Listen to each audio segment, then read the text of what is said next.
Hello. Hello. Welcome to Bingeability, the place to be for consistency. We have to do that every time now. You have to make up something new every single time. Every single day. Yes. Yeah. All so much fun. We're excited. We're excited because this is the first full week of Bingeability. And yeah, we are loving it so far. We are, definitely. There's things I've had to learn to invest in, such as dry shampoo, because I'm not washing my hair every day. I love that. So I'm like, if I'm going to be on camera every day, I'm going to have to invest in some good quality dry shampoo.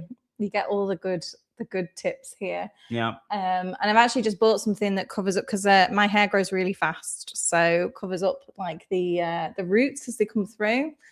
Got to think about all these things. You so do? You don't have to think about it. You can go grey and nobody cares. I like my grey hair. I know, that's the I think thing. it's like, okay, cool, I'm grey now. It's very annoying. Whereas I wasn't grey when we met, but I'm not going to say anything else. I'm obviously not grey. I wasn't grey when we met. I'm grey now. I don't know. Just coincidence.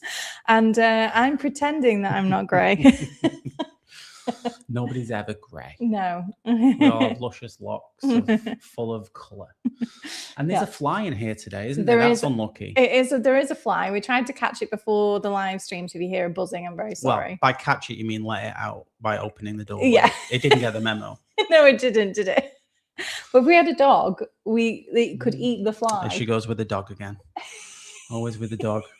Yes, because getting a dog is the best thing to do if you have a fly in your podcast studio. Forget about the barking continuously throughout doing videos and live shows. It would solve the problem. It would just be bouncing around all over the place. I'm trying to convince him to get a dog. But yeah, with doing a live stream every day, it's going to be tricky. Yeah. So either way, maybe the dog, maybe not. Maybe not. But definitely flies over summer. Awesome. We were invited to a Christmas party last year, weren't we? And because Martin knows everyone on the street. I don't know anyone because I'm not very sociable. But Martin knows everyone on the street. And at the Christmas party, there was a dog, and it was the most adorable dog. And I just sat in the corner with the dog, and you just mingled with everyone. Yeah, we know what roles we have to play. Yeah, it summarizes like every conference we go to. You're like off. Yeah. And I'm going to sit in the corner and just have a cup of tea. Yeah. It's great. Yeah, stay with people you know. Yeah, every introvert should marry someone who can just go off and talk to people for them. I like it. I am sociable, but only in social situations. I won't go out and seek it. I'm happy staying in all day, being a little bit of a hermit, like a hobbit. Like a sociable hobbit. That's what you are. A sociable hobbit. I'm a hobbit. You're a grumpy hobbit. A grumpy hobbit. Amazing. So last week was the start of the Bingeability show. We started on Wednesday and we did a big launch week, which was super cool. And we're excited to keep this going. We're in this for the long haul, so get used to us. We're going to be showing up every day, regardless of how many people show up live, regardless of how many people watch the replay. The best thing for us to do right now is to give you everything we can in the shortest amount of time possible. And that's why we're doing a live show, because within 30 minutes a day, we've got the opportunity to be able to just share all of our findings, share our insights, share our results, and just tell you what to do to get more consistent with your videos so that you can become more bingeable for your audience, which we're super excited about. Definitely.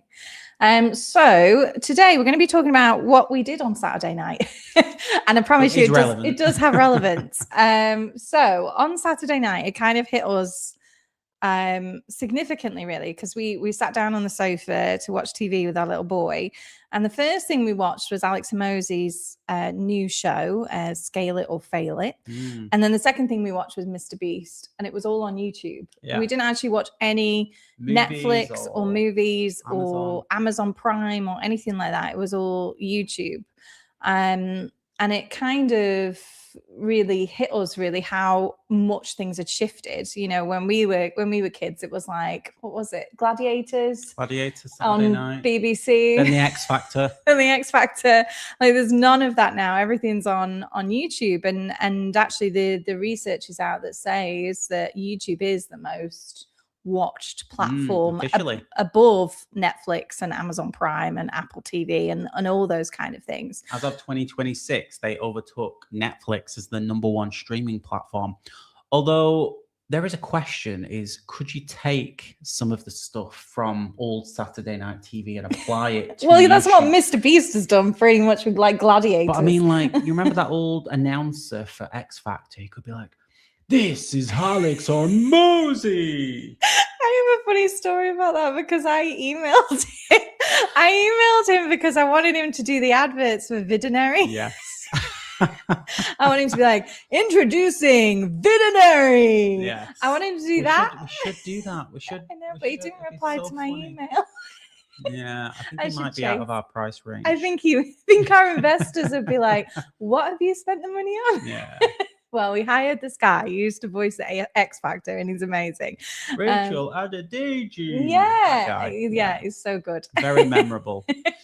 But Alex Hormozy had put on this brand new show, and he's done it in a way that it's like week by week, which is super exciting because Alex Hormozy, if you know him, he's obviously one of the top entrepreneurs on the planet, and he's just been consistently putting out content.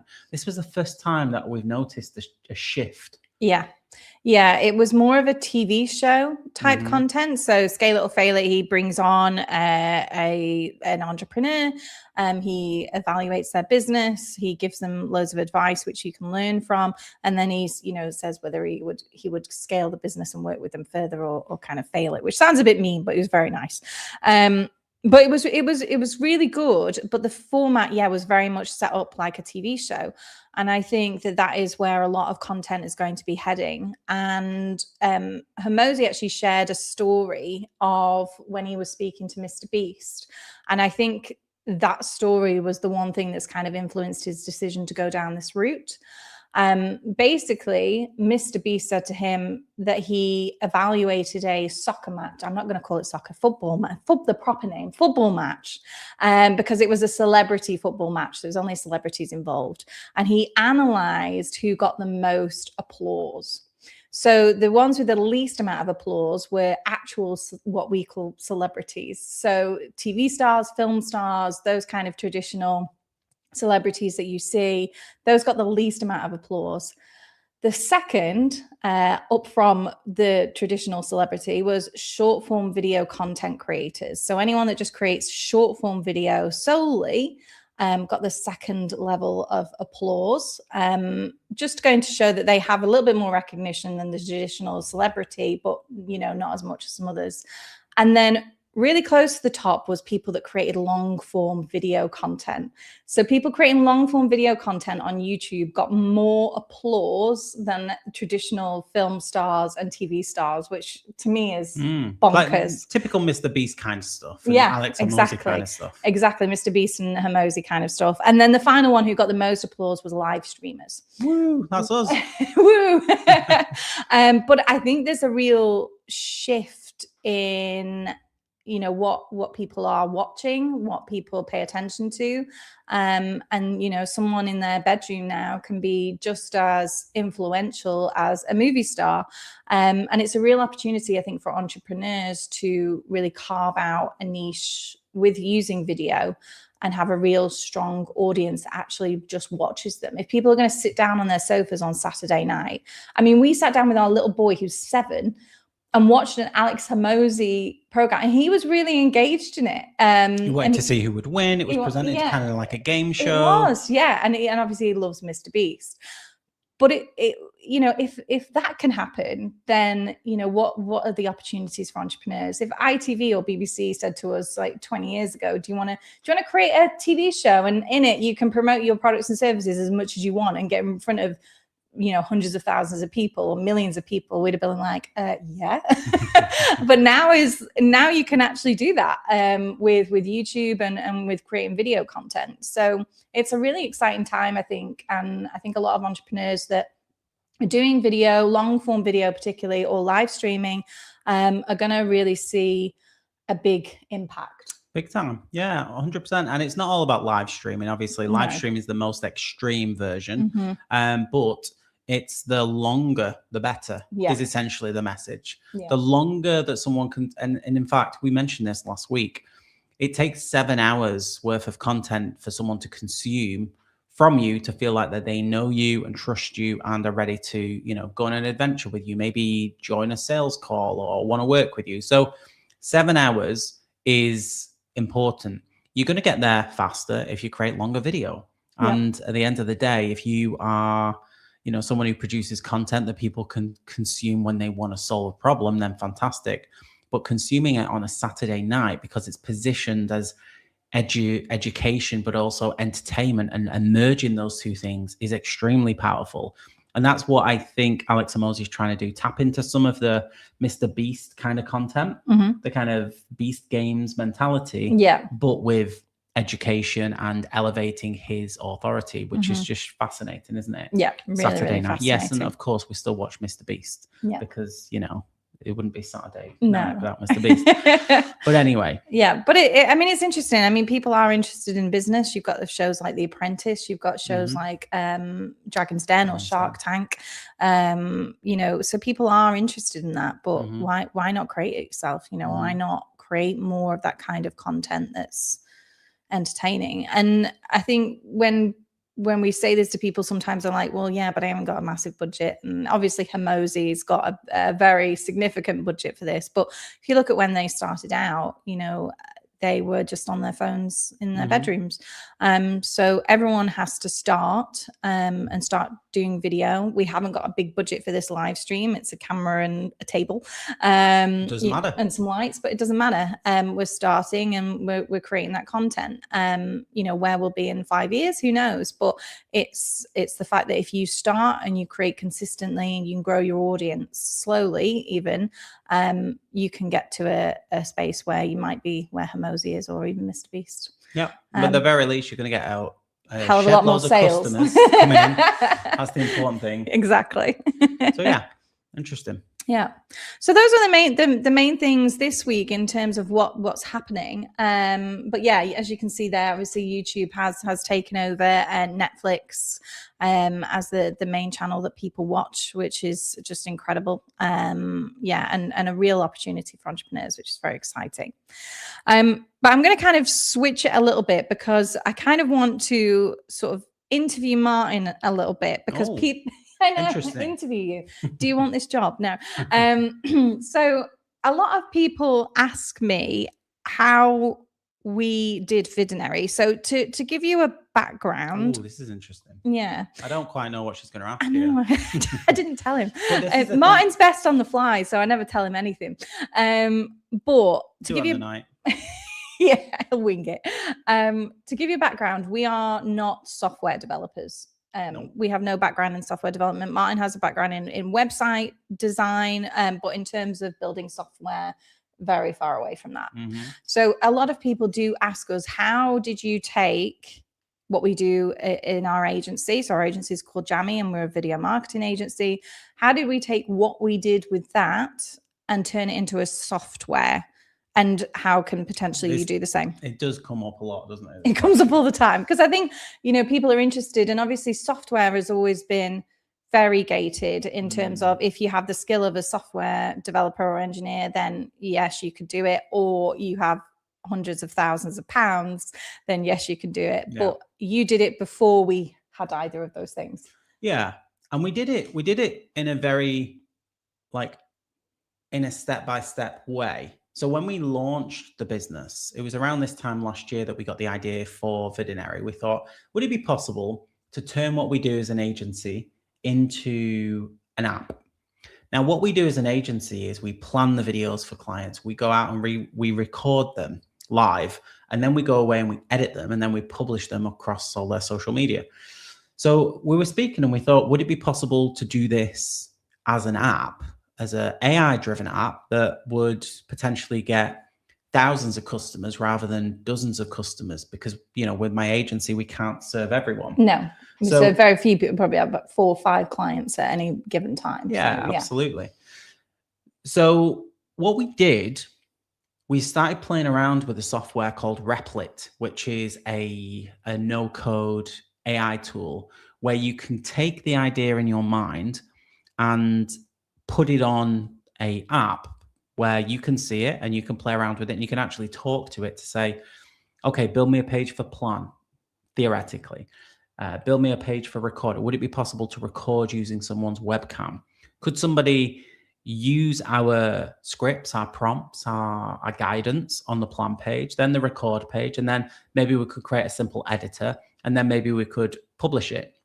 Now, creating an app like this would have taken 6 months and hundreds of thousands of pounds in order for someone to do it, maybe 12 months a few years ago. But now you can actually build a prototype on a tool like Replit or Lovable or any of these other tools in a way that means you can physically see what it looks like. Now, that's really important when you're first launching your business, because we were able to show this to our co-founder, Daniel Priestley, to get him on board. We're able to share it with a waiting list so that we could grow that waiting list. We're able to then raise money off the back of it, all because we built a prototype first. And that meant that the developers, when we actually raised some money and we actually started to talk to people about what they wanted, we could visibly show people what this tool could look like based on Replit, based on that tool. Now, we also, sorry, so I was going to say, actually, so I think that's a significant point, is that you started with Replit, but then none of the actual product that people access, customers, they're not seeing a Replit product, are they? No, it's just software development, like a website development, like anything. In your mind, it might make sense. It's only when you actually start putting pen to paper or, no code onto an app that you're able to see, what I thought was going to work wouldn't work. But it allows you to see what the first step would be, the second step. If someone was using the app, what do they see on that dashboard? What do they see when they go to this page or this page? And it helps you formulate a structure, a layout, the flow from one page to the next, and allows you to actually test it out, even though some of the features didn't work and probably never would have using a tool like that. Maybe in the future, it still allows you to see what it looked like if you then go on to build it properly. Do you think that everyone would still need a developer then, a software developer or software engineer, to take something that they've built on Replit, say, and then it depends how complicated it is. We did the worst thing ever. So we did what everybody tells you not to do, which is people tell you to build something, solve one problem, and get it out to as many people as you can. And we did the opposite. So what we did was we built our entire agency in an app. So planning, recording, editing, and publishing, and loads of other stuff as well, like an entire media library and everything else.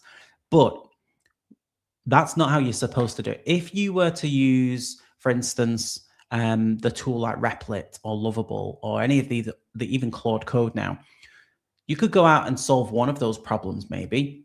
Like if I wanted to replace some software in my agency, like a link shortener like Bitly, it would be relatively straightforward to go and create a no-code solution that would solve that problem. And in fact, one of our team, Daniel Morgan, did that, didn't he? He was finding that it was too confusing with restrictive. So he's like, right, I'm just going to build my own, and that's now something that we use in our agency.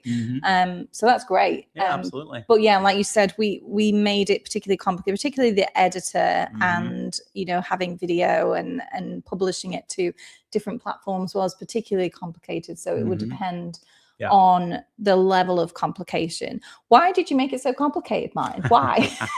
Well, it's how we've always committed to doing one thing. When we launch a new offer, when we launch a new service, whether it's a software or whether it's a done for you service, we've always said, what's the complete solution? What would make it a no-brainer for anybody who wanted to get started or see results? It's always been to do the full package. Yeah. When we launched our blogging service a few years ago, it was research, it was planning, it was writing, it was uploading, it was adding graphics, it was SEO, it was a complete bundle of things. Yeah. And that's how we launch everything. Yeah. What we found was when we worked with clients for blogging is that they had blog posts written, but they hadn't published them on the website because someone hadn't taken them through the entire process. So whenever we've done anything, it's always been the entire process. With video, you could have someone, you know, say, I'm going to edit all your videos for you, but, you know, you still have to get them to sit down and actually record, or, you know, you still have to write it for them because they don't know what to say. And we've always done the entire process. So yes, coming at this at Vidonary, it was always like, well, what's going to force people as much as possible to do video? And thank God that we did. And the reason that we did was for selfish reasons, that we wanted to give people the complete package. But thank God that we did, because we started building this product back in October, November, once we'd raised some money. And then in, I think it was January, February this year, Claude Code really started to get traction. And everyone now has got access to Claude Cowork and Claude Code. So the simple tools like link shorteners can be recreated in an afternoon.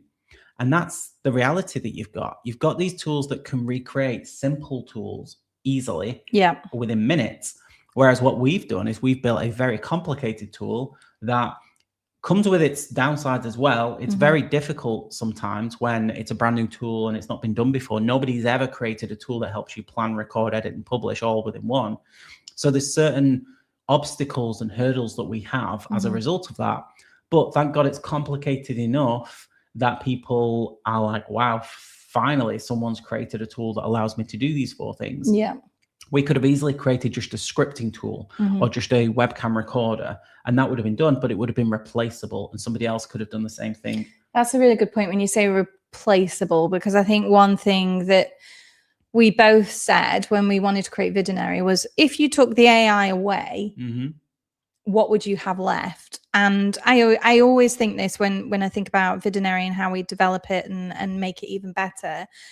It's that, would it still be extremely valuable if the AI wasn't there? And because we've put everything from our agency and every hook that we've learned that works, every structure that we know how to create a video, and everything that we know is in there based on 10 years of experience of creating content. So if AI was suddenly to go like that, it would be a pain because we'd have to reformat the app, but there would still be so much there for people to use. So we'd have to rethink how it came across. But for some AI apps, you know, for example, a script builder where it's just like basically a ChatGPT just looks prettier, you know, if AI went, then there'd be nothing, there'd be no product there. So I think that if you are an expert and you've got experience, then building that into whatever products, you know, if you're thinking about launching a software, you know, making sure that it has that intellectual property in there, making sure that it has your experience in there, is really key, isn't it? Big time. Yeah, 100%. And yeah, make it as irreplaceable as possible. But the main thing really, and the reason that this got traction, is because we tested it with our waiting list first. So we actually launched a waiting list to see how many people would be interested. And we asked them questions about what was important to them. We managed to get 5,500 people on our waiting list just because we asked questions and we went in a slightly different direction just based on what people said. And that it wasn't significantly heavily promoted, that waiting list. It was a couple of times by Daniel Priestley, who sent out LinkedIn posts, and then by us, and then to our email lists. We sent, you know, one email out to our respective email lists. So it wasn't like a proper heavy kind of promotion, like pushing like tons people of Facebook ads or anything like that. No, nothing like that. It was just to see, like, is this something that somebody wants? And it was very clear after not that much promotion that yes, it was something that clearly people needed. So yeah, that was incredible. And I think if you are thinking of setting up a wait list, like what number would you think that people would be like, okay, that's... I think it depends on your audience, obviously. If you are just starting out and maybe you've got, you know, a couple of 100 people on a waiting list, there's enough insight there to think to yourself, well, these people are interested at least. I need to push this a little bit further. In fact, what Daniel said is, I'm not sure if this idea is going to work. Let's see if we can get 500 people on a waiting list. And if we can get 500 people, maybe we could raise some money. So what we did is we went out and we got, I think initially it was 4,500 people to join the waiting list in the first 30 days. And then following that, close to 6,000, I think, eventually. So that was a very, very clear signal that this was a problem that people were having. Yeah. So if you are going to go out and you're going to launch something new, you can't be set on the idea. You have to listen to the market. This is exactly what we did. We went out and we said, we're thinking about launching this thing. If you want to join the waiting list, then great. We did do a couple of things that I think make waiting lists very, very effective. And that's give something away immediately. If you're joining the waiting list, you might be waiting months to get access to the product. So provide some resource, provide value, give them a free copy of your book or a cheat sheet or a bonus of some kind. Give them something to incentivize them while they're on that landing page. But ask questions, do a little survey, maybe reach out to a few people, get on a call with them and find out what their biggest hurdles are when it comes to video creation or whatever it is that you're doing. Yeah, that's so true. On the waitlist, we asked 5 questions, I think, and the answers to those questions, some of it really shaped what we prioritized in the product. Camera confidence really surprised me as an issue that people had, and particularly not in general, but it's one of the main issues. Yeah, one of the main issues that people had getting in front of the camera was they didn't feel confident. So that shaped things like, okay, we're going to do a boot camp to help people get confident in front of camera. You get all these insights when you ask questions, and we used an incredible tool called Score App in order to do this waitlist and to ask people questions and get that data. And that made it even easier to sell once we launched, didn't it? Yeah, exactly. And when you are raising money, if you've got a wait list, then it's a lot easier to raise money when you've got all these people waiting to buy, because there's more proof that concept is strong. So very, very important. But that's how we did it when we launched. But it's even more interesting that I still use Replit today. So we use Replit whenever we create a new feature so that the developers don't have to start with a blank canvas. I can say, I've got an idea for a feature within this product. I'll go to Replit and I'll say, okay, tomorrow I'll show you what I'm thinking, rather than me start with a designer or a UX expert. Like, I literally go and talk to Replit and say, I really want a new page for this particular feature. Let me just put some ideas down in this little prompt box and see if I can visualize what this might look like. It might well be that my initial concept in my mind is never going to work, but I'm still actively, even this week, going to Replit and saying, okay, so let me figure this out. If I wanted the developer to change this box, rather than me write it down or record a voice note, I'll just go to Replit and say, no, change this style of this. So they can see exactly what it's supposed to look like. And it saves a lot of time. It means they can move so quickly because all they have to think about is making it work. And making it match my style. But having a no-code solution alongside a real-life app, it means that you can have all the crazy thoughts that you want, like a brain dump of ideas. I've had a lot of crazy thoughts about, in general, but about Vidonary as well. And it's good because it gives you the outlet. You don't have to waste time for the developers, and they just focus on stuff when you're ready. Yeah, but they're expensive. Let's not waste their time. Yeah, exactly. But we're at the point where we're still using 5 full-time developers in order to implement the features that we want. So if you're ever thinking about launching a product yourself, build it yourself using a no-code solution, at least so you can visualize what it's going to look like and the journey, the onboarding, the experience for the users, and then have the developers, build it for you. That's what we do. So the thing was, we use Replit for, well, I say Martin used Replit first to build out the product, to come up with a kind of, what do you call it? Like a prototype, demo? Yeah, a prototype, And then from there, we raised investment. And then we could actually then get some developers to build it out properly, to think about things like security and make sure everything's tip top in that area, and to actually develop on the product. But you're still using Replit to kind of do product development improvements as well. Yeah, exactly. Yeah. So this is the final product. This is the version as we speak. And this is the tool that helps you plan, record, edit, and publish. But this is, again, all prototyped on Replit first. And then we have the developers build it. So if we want to add a new feature, for instance, one of the features that we're working on right now is an AI editor. That means you can upload a video that's like 2 minutes and it will cut out all the mistakes and the pauses for you. But I have a commitment to say, if I want that built, I have to be able to build it on Replit first, maybe not the functionality, but this is how I want it to look. And that's exactly how we have got to this point, because every new feature we want, whether it's an ideas page or maybe it's a knowledge base or maybe it's the onboarding form, build out first. And that's how we're able to move so quickly. And that's how we're able to go live with a product after 4 months that should have taken us 12 months. Yeah, because because we're cutting out all of the work involved. And the best thing is that, you know, we get the most, the best feedback we get is about how easy it is to use this tool.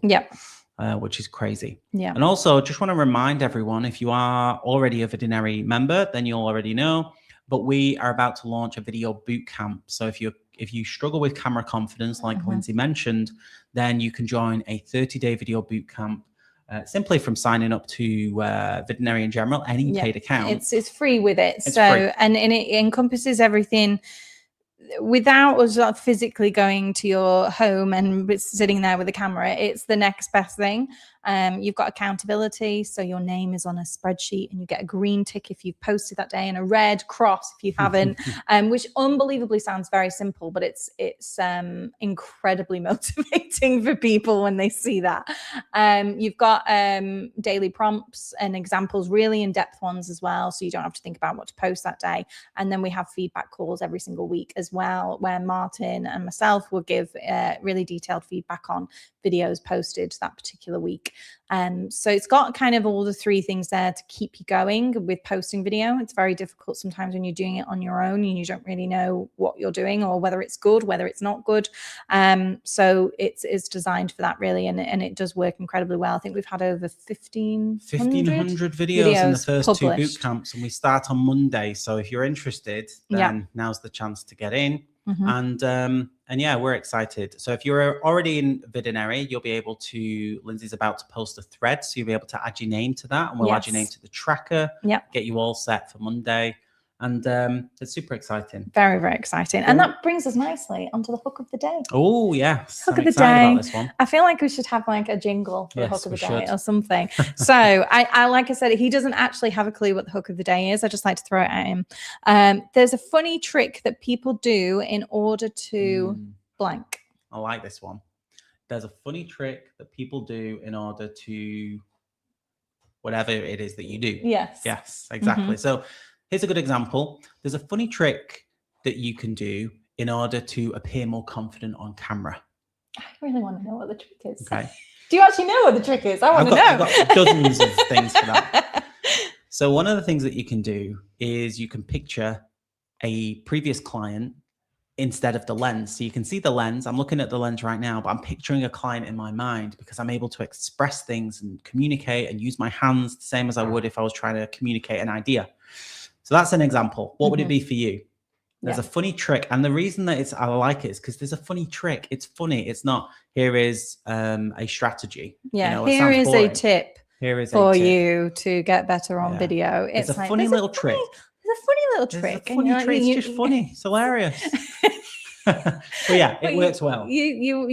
It's not something that's common. I think that's what, you pick up from that. You're like, oh, it's something I maybe probably haven't heard before. There's a funny little trick. You've just discovered it. So yeah, it's a nice one to do. And it seems so off the cuff. And that's the important thing when it comes to these short form videos. Off the cuff more content feels like this a funny little trick. I'll just figured out. Yeah. But yeah, it's very helpful. Yeah. Okie dokie. So we will see you again at the same time tomorrow. If you are interested in the bootcamp, then go to vidonary.com, sign up, and then we will support you on Monday. On the 6th of July. 1 video a day, every day, or 5 days a week, for 30 days. Yeah, we do give you weekends off because we're nice like that. Yeah. We have weekends off from the show, so we'll give you weekends off as well. That's fair enough. But hopefully they'll see you in there. We give you content ideas every single day, so you're never going to be struggling. You don't have to wait until 1 o'clock UK time for the hook of the day. We actually give you a proper structured. Yeah, it's all broken down. The entire video, not just the hook, plus the example, or the entire video script essentially that you can use. Amazing. Brilliant. See you tomorrow. Thanks. Bye. Bye.